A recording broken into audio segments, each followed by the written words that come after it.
తిరుమల దర్శనానికి వెళ్ళినప్పుడు అన్ని గంటల క్యూలో నిలబడి వస్తే కనీసం 10 సెకండ్లు కూడా స్వామివారిని చూడనివ్వకుండా పక్కకి నెట్టేస్తుంటే మనసుకు చాలా బాధగా అనిపిస్తుంది కదా.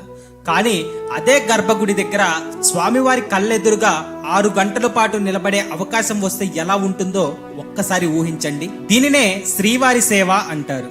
ఈ సేవకు వెళ్లిన కొంతమంది వాలంటీర్ల అదృష్టం కొద్దీ స్వామివారి గర్భగుడికి అతి దగ్గరగా ఉండే 7వ గడప దగ్గర డ్యూటీ పడుతుంది. దర్శనానికి వెళ్లే భక్తులను కంట్రోల్ చేస్తూ ఆ 6 గంటల పాటు శ్రీనివాసుడి దివ్యమంగళ రూపాన్ని దగ్గరగా కల్లారా చూస్తూ సేవ చేసే భాగ్యం నిజంగా పూర్వజన్మ సుకృతం. 18 నుండి 60 ఏళ్ల వయసున్న ఎవరైనా సరే టీటీడీ అఫీషియల్ వెబ్సైట్ లో ఈ సేవకి అప్లై చేసుకోవచ్చు.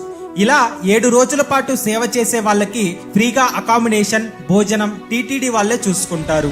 ఆ 7 రోజులు మెడలో కాషాయం కండువా వేసుకొని ఏ చిన్న సేవ చేసినా సాక్షాత్తు ఆ స్వామికే చేస్తున్నంత తృప్తి కలుగుతుంది. మీ జీవితంలో ఊహించని మార్పులను చూస్తారు.